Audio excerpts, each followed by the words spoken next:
So last year I tried going to just one more event, and that one more time will bite you in the ass every time. I got there, everything felt good, and I lost a wheel. Kind of fucked some stuff up on the car.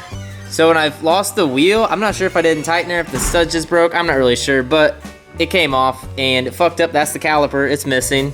The knuckle broke down here. So you can see we just had it taped up to get the car rolling again. The lower control arm, it's bent. Instead of just replacing just those couple parts on the one side, I want to go ahead and just make sure the whole car gets new stuff. So here's what I'm going to do.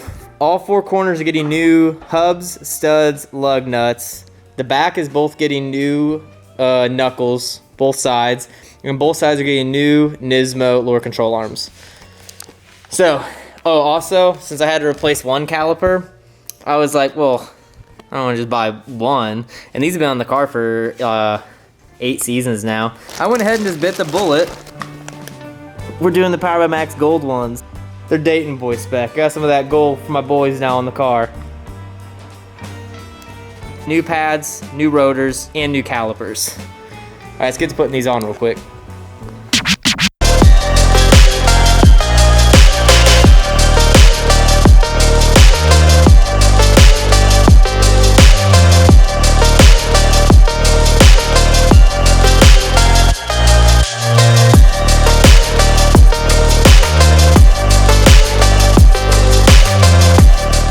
So while I'm at it, I'm just gonna go ahead and wash the back. We took the tube, like the removal part off, just so we don't get all the raw metal wet.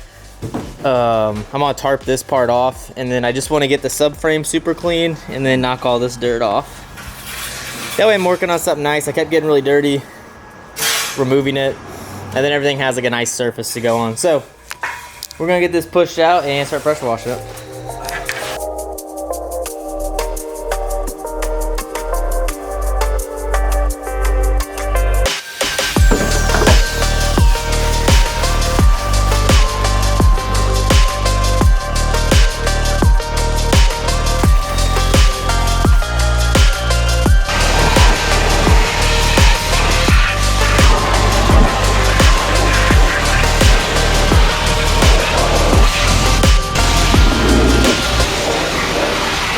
Massive difference.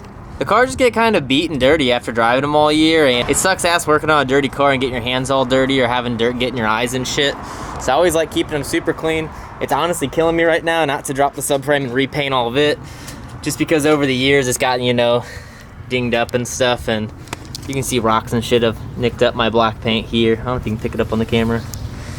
It's kind of killing me not to repaint all of this, but we're kind of low on time since we only have the 10 days. So I'm gonna leave it, and I really want to buy a quick change for this car this year. And I already have the other subframe. So every time I change tires, they'll give me a reason. I'll look at it and get a little pissed off, and I'll get that quick change I want with my other subframe. So I'm gonna leave that for now.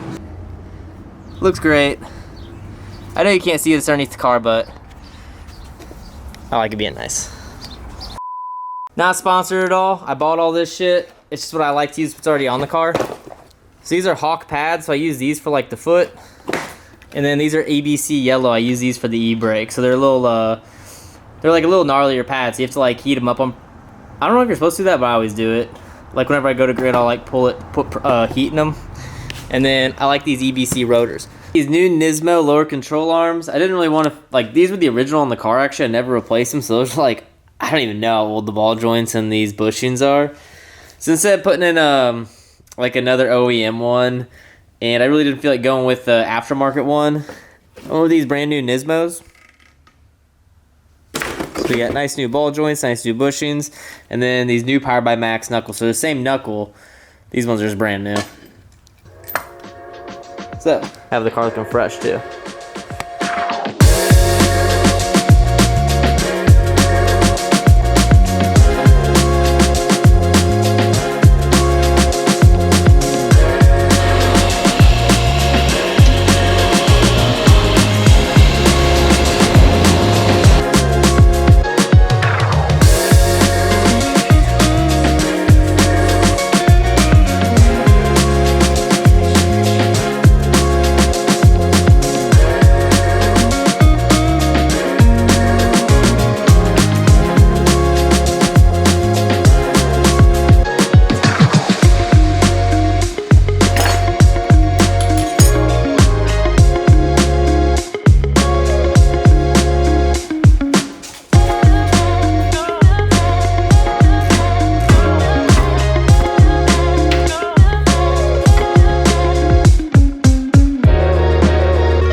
we're gonna work on is the fuel system, because we took the stock gas tank out and I switched to a fuel cell. I need to build a fuel cell cage, and we need to mount all that, and I need to get the quick service surge tank from Fuelab and all my new pumps and filters and all that. Right now, I'm on my way to Fuelab. They're about 15 minutes away from my wrap shop. Short drive away, not a big deal. I'm going there now. They have my quick service surge tank ready, all my fuel pumps, my spare pumps, filter, everything. So let's go to Fuelab and see Derek Madison.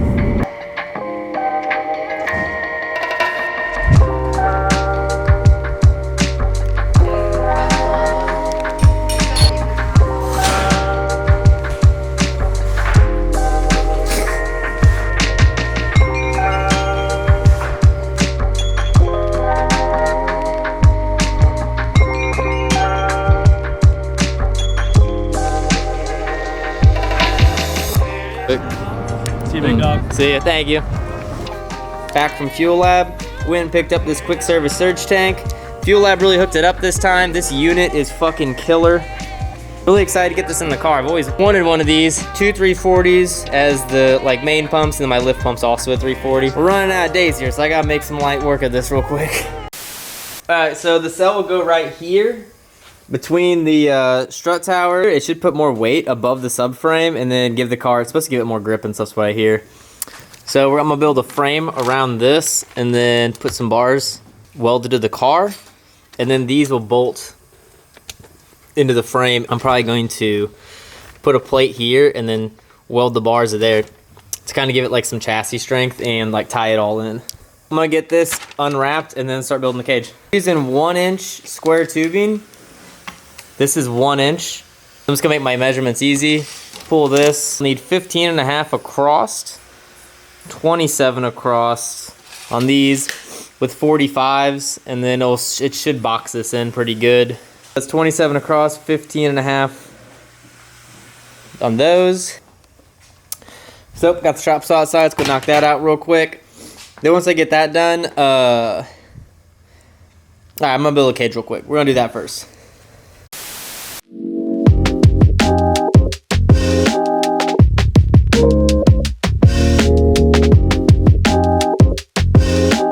Piece is made. The cell kind of sits like this, so you can see these corners.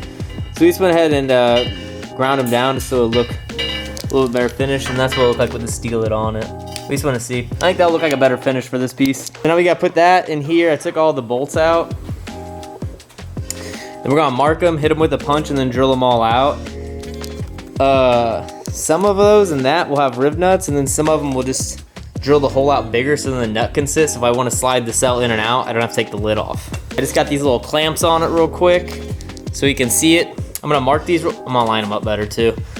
They got a little off when I clamped it. Anyway, I'm gonna mark these and then take it apart, like take this off, hit them with a center punch, and then we'll drill them out. I'm gonna put rib nuts on these so the cell itself will be mounted to the cage. I'm gonna do rib nut, rib nut, rib nut, rib nut. Probably 2 nuts here, and then the rest will just be, the holes will be drilled bigger. So then the nut and the bolt will just, or the nut will just sit in this.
So the fuel cell is almost done. I have all the wires now done, and it's in a like a heat shrink loom. I didn't have a -6 straight AN fittings, but I need. So I need to run the performance store tomorrow. They're closed right now. And then I can use this line, I'll cut it down. I'm gonna mount the fuel filter here, and then it'll run to that. And then I need to decide where we're gonna mount the filler neck. So I have the parts. I might just put it right here, because this window will be taken out eventually. So that's it. If you're not subscribed to Vitchin TV, then fuck you, we're out. Getting her done this weekend. Fuck, it won't focus, there you go.